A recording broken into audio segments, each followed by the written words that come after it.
right, everybody. Today is January 1st, 2019, and I am Paul Glumaz, 45-year veteran with the LaRouche movement, and this is being brought to you by General Welfare Presents. So, we're going into the new year, and I can pretty much guarantee to you that 2019 is going to be a revolutionary year. Revolutionary year. And there's a physical economic revolution taking place. There's a scientific technological revolution taking place.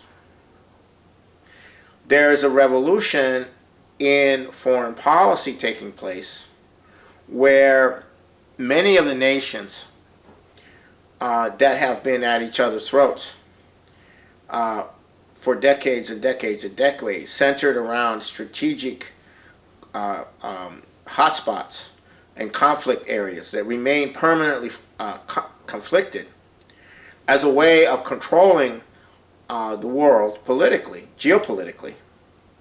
All of these conflict areas are in the process, in either beginning or in the process of becoming a dialogue is emerging of how to resolve these conflicts. So that's a third one. That's a third revolutionary situation. Okay, and then there will also be a profound revolutionary process occurring here in the United States, which I'll get into in a bit. Now, I'll start with the scientific revolution, and no, I'll start with the economic revolution. The Chinese Belt and Road is growing very fast. You have and the Belt and Road Initiative, you know, has been growing, and the railroads are being built in Africa. They're being built in Central Asia. They're being built in Europe, going into Europe, going into Southeast Asia, and the ports are being built, and memorandums of understanding between China and other nations are being. Russia and China are moving much closer together economically and politically, and Xi Jinping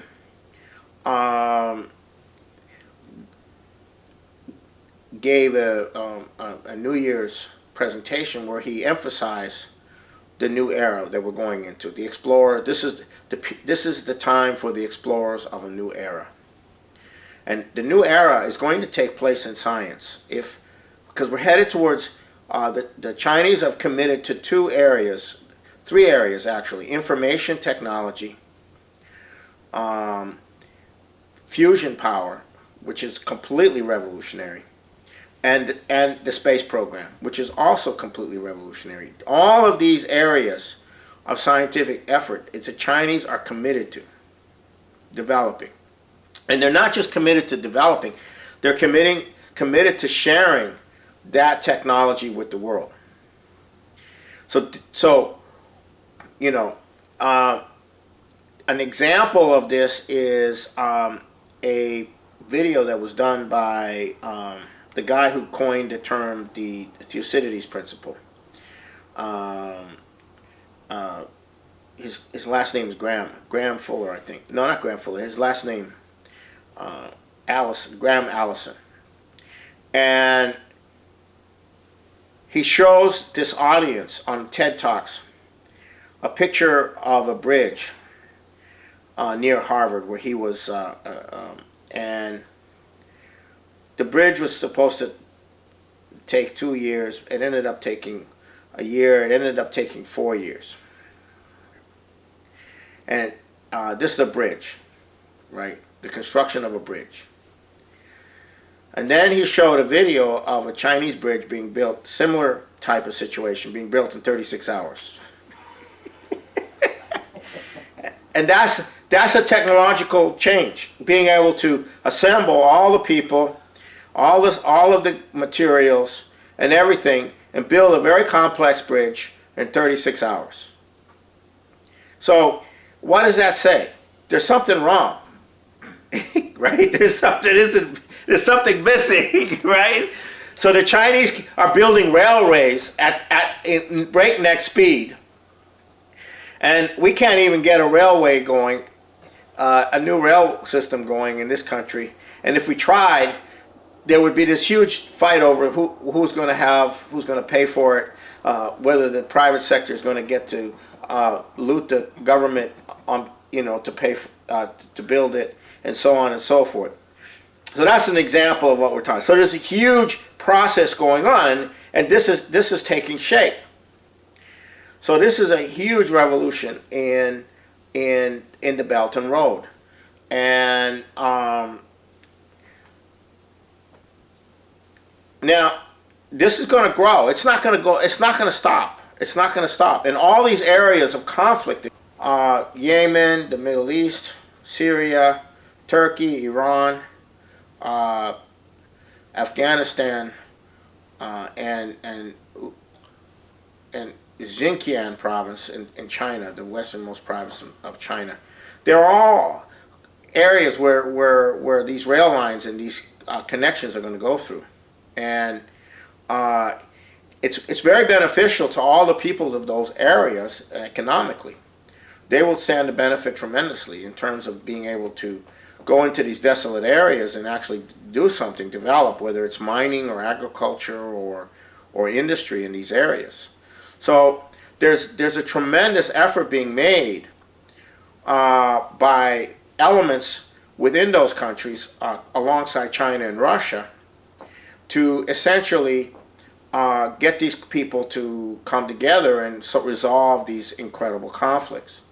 And what we have occurring right now is that India is being brought in to try to work a deal with Pakistan so that they could resolve the conflict in Afghanistan. Because at the core of the conflict of Afghanistan, to some degree, is that it was for a long time a proxy war between India and Pakistan.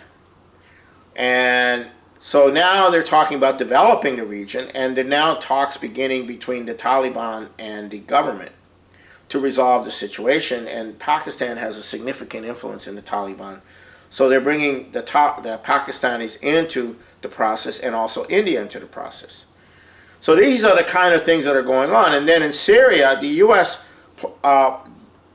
Trump's announcement of the withdrawal of troops, U.S. troops, coincides with a transition where Turkey and Iran and Syria are being brought together, and Saudi Arabia is shifting, and they're shifting out of the role of being the sponsor of terrorism to actually starting to work with the Chinese and the Russians and the U.S. also, to the degree that Trump is part of that process.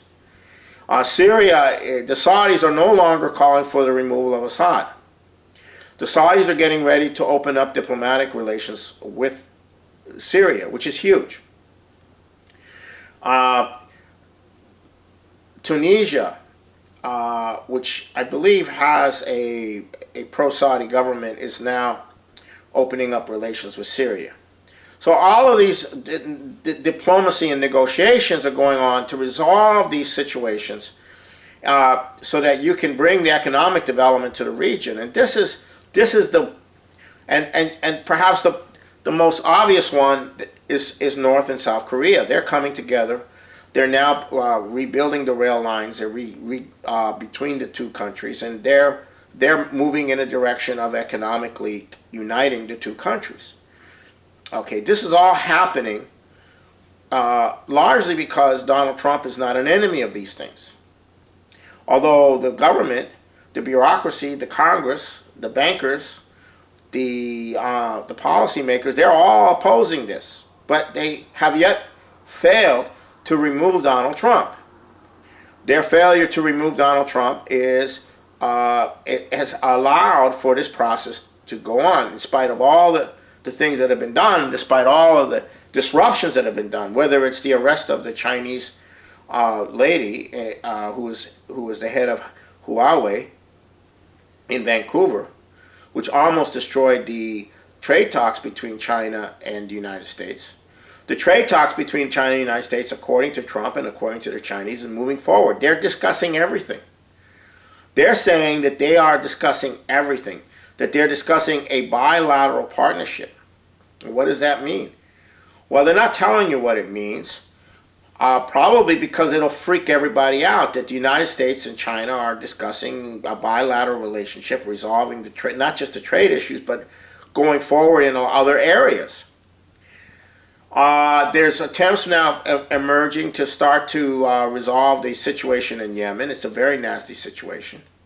But again, Yemen is the connecting of the Belt and Road to Africa, from the Middle East to Africa. Okay, and I can go on and on and on. Italy is playing a very key role now in working with the Chinese in Africa and working with the Chinese and preparing to work with the Chinese in terms of Europe. However, in countries like Germany especially, where the population has been psychologically destroyed through the collective guilt and other factors, they've gone nuts. They want to eliminate all nuclear power, all fossil fuels. They don't want anything to do with China. And one has to ask oneself is, how are they going to survive? Where are they going to get their energy? And Angela Merkel is the best, is putting forward this, it's insane view. And it's hard for me to understand how insane the German population has become. They're not just green. They are rapidly become anti-human, because I think it's because they hate themselves. And I think after the war, the psychological profiling and the British operations on the German people was to create a sense of such an extreme sense of collective guilt over Hitler that they hate themselves. This is a form of extreme flagellation, psychological flagellation, but it also is very nasty. And this is what is happening in Germany. So meanwhile, Germany was and it still has some capabilities left as the major machine tools area, but it has really shifted. In France, you have this problem where the French elite in Paris are in one reality, and the rest of the population is in another reality, and the rest of the population is donning yellow vests and going after Macron, because Macron is trying to do the same thing that Germany's doing: shut down fossil fuels, shut down nuclear power. 70% of France's power comes from nuclear power. Where are they going to get their power? This is insanity. This is insanity. Meanwhile, the French economy and the German economy could take off like a rocket if they integrated into the East. And, Russia's under sanctions. The whole thing about Russia being under sanctions, it's hurt Russia. But Russia's surviving, and they're actually prospering in spite of the sanctions. They would prosper a lot more rapidly if the sanctions weren't there. But they're prosperous because they're going east. They're going south.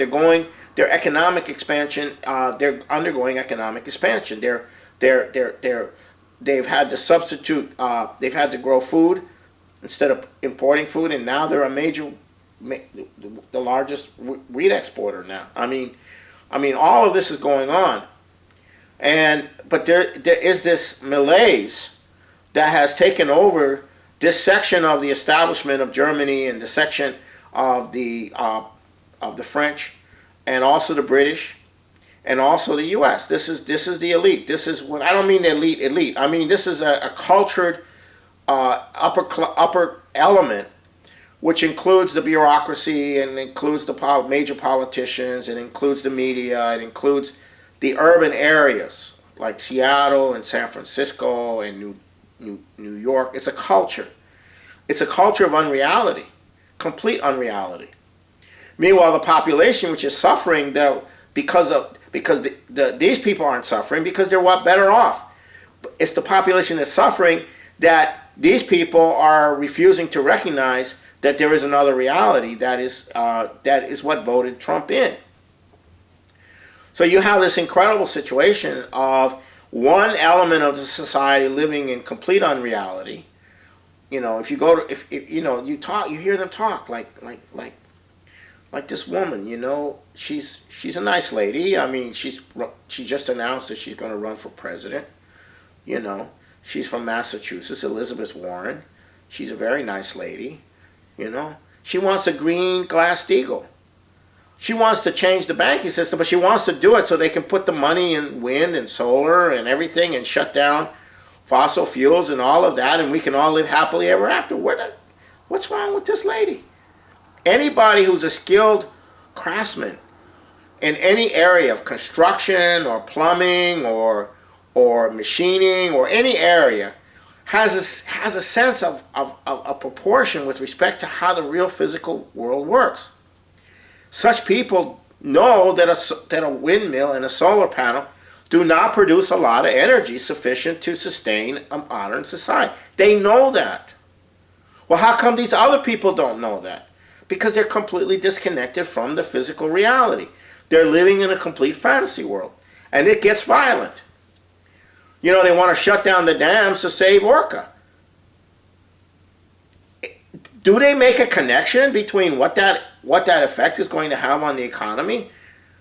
Because some of the salmon that orca eats are not enough, and there's some orcas that are having trouble making it into sound. I mean, those people are like not. How does it get to be that disconnected from reality? Right, and this is what you're dealing with. You're dealing with an entire beltway, an entire Washington, D.C. consensus, which is completely disconnected from reality. China's coming on strong economically. They're about to surpass the U.S. in advanced technologies. Oh, they're about to advance because they stole all our technology. Yeah, they stole all your technology. Big deal. By the time they would have stolen your technology, you should have gone 1 or 2 or 3 leaps ahead of them. You know, what are you waiting for? If you create something and you have the technology and it's new, it's not going to last forever. Somebody's going to figure it out, or somebody's going to steal it. What difference does it make? Right? Why aren't you going forward and going to the next stage? Well, the U.S. isn't going to the next stage. You have this incredible crisis in the U.S. in terms of the machine tool sector. You have a 30-year gap. The machine tool sector average age is over 60. Do you realize it takes a minimum of 10,000 hours of training and work to create a skilled worker? Minimum. And that's just to bring them into a position where they can actually be part of the labor force. How many young people are going to commit to 10,000 hours of work? You have to be committed. You have to learn a trade. Learning a trade is not just something you do on your cell phone. You know, you don't do it by watching videos.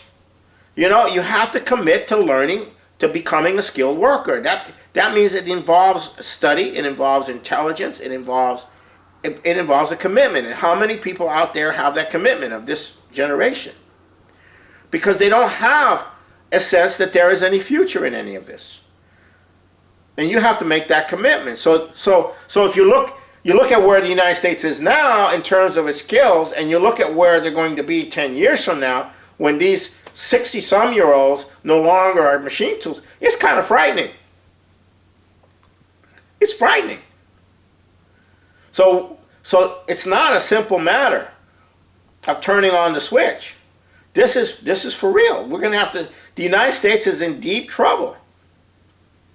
And does that mean we're going to go to nuclear war or force our way into, we're threatening nuclear war if we don't get what we want? Well, to some degree, that's what we've been doing.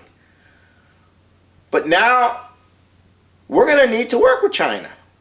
We're going to need to work with all these countries to rebuild that capability or to create that capability in the U.S. economy that is necessary for the future of the United States.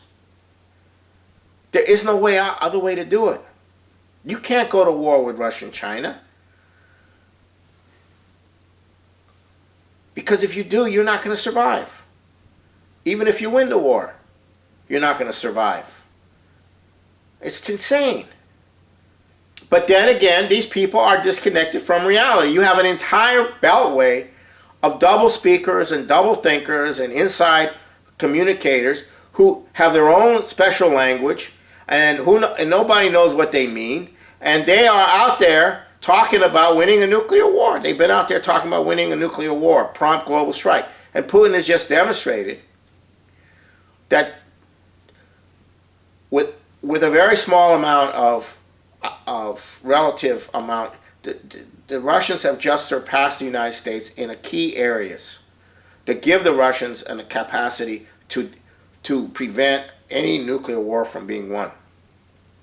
We're talking about hypersonic missiles. We're talking about jamming devices. A lot of this stuff is being used in Syria, has given the situation, made it possible for the Syrian army to begin to reestablish control over Syria. So what is the U.S. going to do? Well, the problem is you have this entire Beltway crowd of people talking to each other in some kind of echo chamber. You have the media, you have the financiers whose whole financial system is ready to blow out, and they're talking to each other like that, in total unreality. They don't want to face reality that they're bankrupt, that the whole system is bankrupt.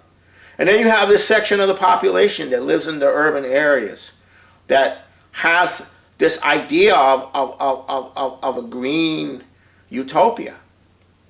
And they're completely gone. Mental. They're completely gone off the deep end. And if you say that in their presence, they will not understand.